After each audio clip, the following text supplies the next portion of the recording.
Assalamualaikum warahmatullahi wabarakatuh. Alhamdulillahirabbil alamin wassalatu wassalamu ala asrafil anbiya'i wal mursalin wa ala alihi wa sahbihi rasulillahi ajma'in. Allahumma salli ala sayyidina Muhammad wa ala ali sayyidina Muhammad. Alhamdulillah, para sahabat terindah sekalian dimanapun kita semua berada, semoga kesehatan lahiriah wal batinnya selalu dilimpahkan Allah Subhanahu wa taala kepada kita semua. Semoga kebahagiaan lahiriah wal batinnya juga selalu dilimpahkan oleh Allah Subhanahu wa taala kepada kita semua, dan semoga kesejahteraan lahiriah wal batinnya juga dilimpahkan kepada kita, dan insyaallah semua kita diberikan umur panjang, umur yang barokah, yang digunakan selalu untuk beribadah kepada Allah Subhanahu wa taala, dan insyaallah nanti kita semua akan mendapatkan syafaat dari Rasulullah sallallahu alaihi wasallam, dan bersamanya di surga Jannatul Firdaus Allah Subhanahu wa taala bersama Rasulullah sallallahu alaihi wasallam, dan bersama para kaum muslimin wal muslimat yang senantiasa menyebarkan amal jariah selalu. Dan paling utama, saya dalam video ini memohon kepada kita semua untuk menyebarkan video ini, menyebarkan amal jariah kepada sahabat-sahabat kita semua, sehingga akan mendapatkan nilai ibadah di yaumil kiamat nanti. Amin, amin ya rabbal alamin. Silakan tonton video berikut ini secara seksama. Oke, para sahabat terindah sekalian, pada video kali ini saya akan mengungkap sedikit, yaitu tentang penurunan jumlah pertumbuhan umat Islam di Indonesia. Sebagaimana kita ketahui bahwa Indonesia merupakan negara mayoritas muslim terbesar di dunia dengan jumlah lebih daripada 230 juta umat Islam. Akan tetapi kita ketahui bahwa sekitar 4 dekade terakhir ini, dimulai dari tahun 1980-an, bahwa peningkatan atau pertumbuhan umat Islam di Indonesia itu mengalami penurunan yang sangat-sangat drastis. Sebagaimana kita ketahui bahwa umat Islam tahun 60-an hingga tahun 70-an, kita termasuk di awal 80-an, kita mengetahui bahwa jumlah Islam di Indonesia 92% lebih. Akan tetapi total jumlah itu, jika kita bandingkan dengan saat ini, penduduk Islam di Indonesia hanya 86,88%. Artinya jika dibandingkan dengan tahun 1990-an ke bawah, itu berkisar 92%. Artinya ada penurunan sekitar 5,sekian%. Itu kita ketahui bahwa terdapat sejumlah penelitian mengenai pertumbuhan penduduk Islam di Indonesia 4 dekade terakhir ini mengalami penurunan yang sangat drastis. Saya mengutip dari itnujawabarat.or.id, itu seperti yang dapat Anda baca semua di sini, bahwa khusus pada kolom nomor 2 atau pada poin nomor 2 dari laporan riset Departemen Dokumentasi dan Penerangan Majelis Agama Wali Gereja Indonesia, sejak tahun 1980-an setiap tahunnya laju pertumbuhan umat Katolik 4,6%, Kristen Protestan 4,5%, Hindu 3,3%, Buddha 3,1%, dan Islam hanya 2,75%.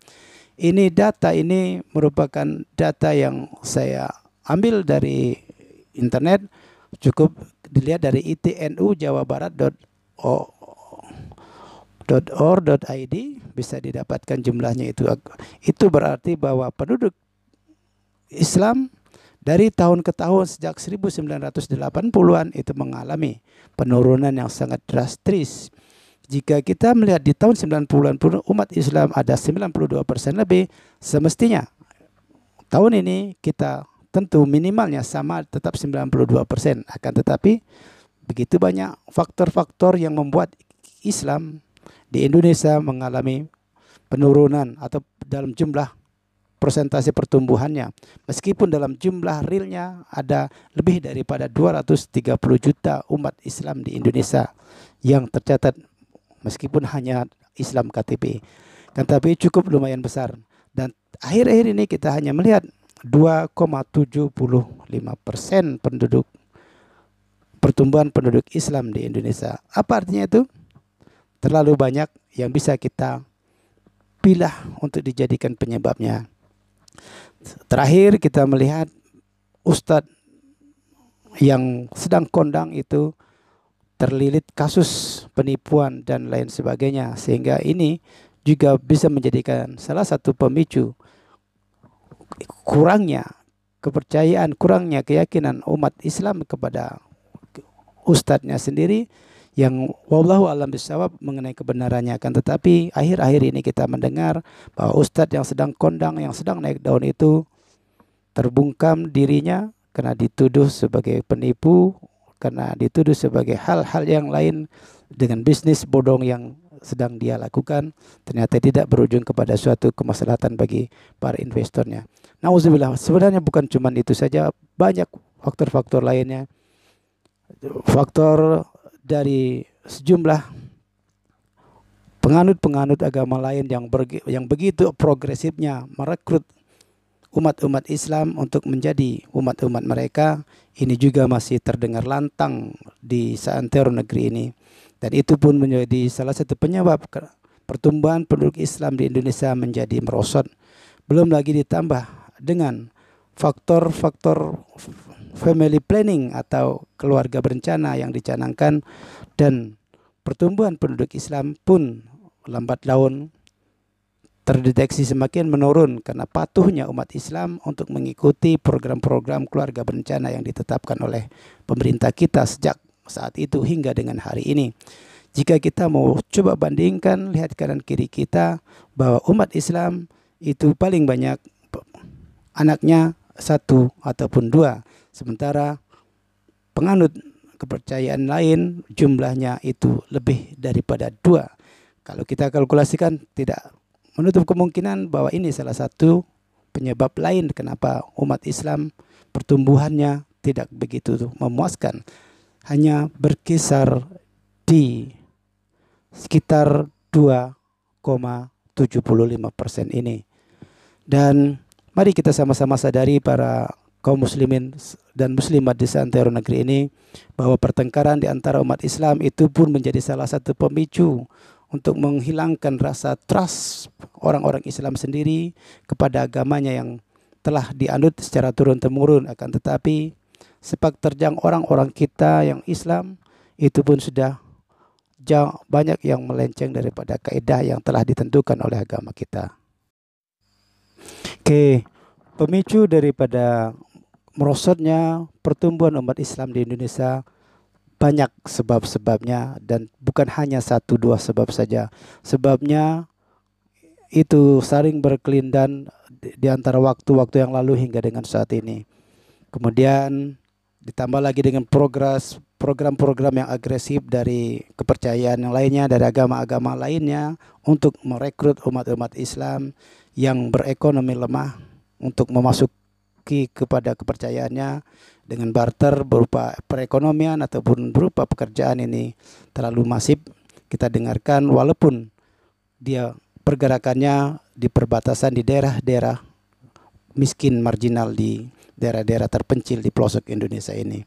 Meskipun di daerah kota-kota besar perkembangan masif umat Islam sepertinya sangat luar biasa. Akan tetapi pada realnya pertumbuhan penduduk Islam di Indonesia yang mayoritas Islam ini hanya berkisar 2,75%. Sementara pertumbuhan agama-agama lain dalam prosentasenya itu menunjukkan peningkatan yang sangat luar biasa. Artinya mari para orang-orang Islam kita kuatkan akidah kita, kita yakinkan kepercayaan kita pada diri kita sendiri, pada keluarga-keluarga kita, bahwa Islam itu adalah rahmatan lil alamin. Inna dinna indallahi Islam, itu untuk kita yakini, untuk umat Islam sendiri, bahwa agama yang benar-benar direstui Allah adalah agama Islam. Itu menurut kepercayaan Islam sendiri. Dan mari kita yakini bahwa itu semua harus kita pahami sebagai suatu instruksi dari Allah Subhanahu wa taala. Dan kita tak perlu mengajak umat-umat lain untuk masuk kepada Islam. Akan tetapi mari kita tumbuh kembangkan Islam di negeri kita sendiri. Sebagaimana Rasulullah Shallallahu Alaihi Wasallam itu bersabda, yang diriwayatkan oleh Bukhari dan Muslim, tentang Rasulullah Shallallahu Alaihi Wasallam yang sangat mencintai para penduduk Islam yang mempunyai anak banyak. Seperti ini artinya, Rasulullah Shallallahu Alaihi Wasallam berdoa, ya Allah, banyakkanlah hartanya dan anaknya, dan panjangkanlah umurnya, dan ampunilah. Terus hadis yang kedua diriwayatkan oleh Ahmad, yang artinya, nikahilah perempuan yang penyayang dan dapat mempunyai anak banyak, karena sesungguhnya aku akan berbangga dengan sebab banyaknya kaum di hadapan para nabi nanti pada hari kiamat. Dari kedua hadis tersebut, bahwa kita bisa menarik sebuah kesimpulan bahwa Rasulullah SAW mengisyaratkan untuk semua umat Islam mempunyai anak yang banyak. Sebagaimana Rasulullah sendiri mencontohkan bahwa beliau mempunyai 7 orang anak dari 2 orang istri yang mempunyai anak. Ini artinya kalau kita mengikuti Rasulullah SAW, minimalnya setiap pasangan umat Islam itu minimalnya punya 7 orang anak. Memang kita menyadari bahwa faktor ekonomi membuat kita jadi takut untuk mempunyai anak banyak. Faktor ekonomi menyebabkan kita mendahului kuasa Tuhan.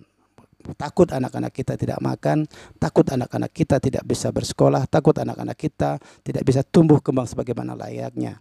Padahal Allah Subhanahu wa taala telah menjamin setiap manusia, setiap binatang, setiap tumbuhan yang muncul, yang hadir di dunia ini, semua mendapat rezeki dari Allah Subhanahu wa taala. Akan tetapi keyakinan itu akhir-akhir ini kita rasakan sangat berkurang, sehingga banyak umat-umat Islam yang mempunyai anak hanya 1, hanya 2, hanya sedikit sekali yang mempunyai anak lebih daripada 5. Kecuali para generasi yang menikah pada tahun 60-an, pada tahun 70-an. Rata-rata mereka mempunyai anak 6, 7 sampai dengan belasan anak mereka punya. Karena mereka masih mempunyai keyakinan banyak anak, banyak rezeki, dan memberikan kepada Allah Subhanahu wa taala, menyerahkan kepada Allah akan nasib mereka. Semua pasti ada rezeki dari Allah Subhanahu wa taala. Akan tetapi semakin dunia berkembang, keyakinan kita sebagai umat Islam, kita telah berkurang keyakinan itu. Takut banyak anak, akhirnya kita hanya membatasi anak oleh diri kita sendiri, membatasi karena ketakutan-ketakutan yang saya sebutkan tadi. Belum lagi berapa banyak umat Islam yang takut untuk menikah karena tidak mempunyai pekerjaan yang tetap, karena tidak mempunyai pekerjaan yang pasti untuk bisa menjamin kehidupan keluarganya. Sehingga berapa banyak kaum bujangan, kaum gadis yang menua karena ketakutan untuk menikah, karena takut tidak mampu memberikan kebahagiaan, karena takut tidak mampu memberikan nafkah, kebutuhan lahiriah wal batiniah. Dan itu sama artinya bahwa kita telah meragukan kekuasaan Allah Subhanahu wa taala. Saya melalui video ini menganjurkan mari para generasi muda, mari para generasi muda Islam yang sedang tumbuh subur untuk berkeluarga, silakanlah perbanyak anak untuk menambah keyakinan kepada Allah Subhanahu wa taala, dan tetap tanamkan keimanan Islam, keimanan dan ketakwaan dalam Islam. Tawakal Allah, dan jangan takut bahwa banyak anak itu tetap banyak rezeki dengan keyakinan kepada Allah Subhanahu wa taala. Dan ini juga salah satu faktor yang menyebabkan pertumbuhan penduduk Islam di negeri kita juga semakin merosot, hanya menempati 2,75%. Seperti yang data yang saya sebutkan di sini, bahwa per Juni 2021 jumlah penduduk Indonesia berjumlah 272,23 juta. Dengan rincian A, Islam berjumlah 236 2,53 juta atau 86,88%.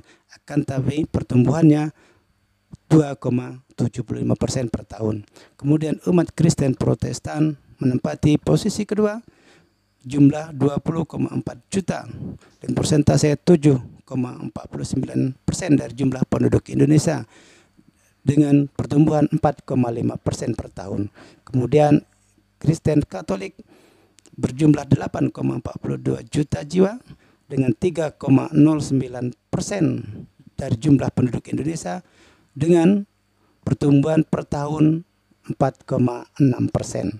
Kemudian umat Hindu ada 4,67 juta atau 1,71% dari penduduk Indonesia dengan pertumbuhan iman Buddhanya sebesar 3,1%.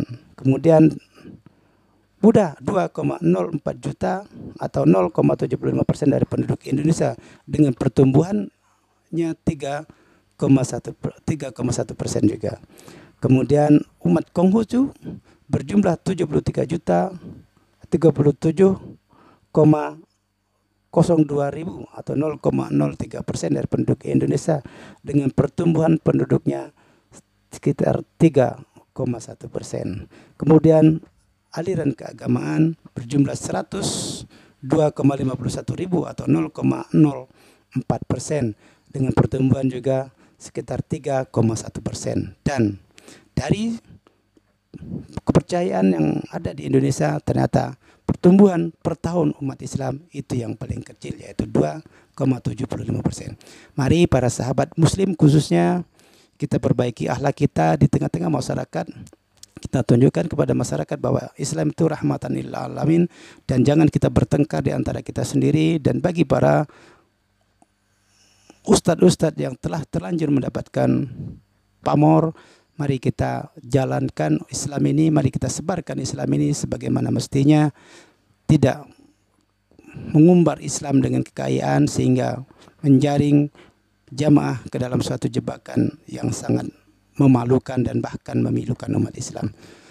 Demikianlah para sahabat terindah sekalian, video kali ini sedikit agak sensitif karena rasa peduli saya terhadap pertumbuhan umat Islam di Indonesia bukan karena berarti iri terhadap pertumbuhan pada umat-umat yang lainnya, akan tetapi saya pribadi mengajak kita semua untuk saling mencintai satu sama lainnya dan memelihara akidah kita masing-masing. Billahi taufiq wal hidayah. Wassalamualaikum warahmatullahi wabarakatuh.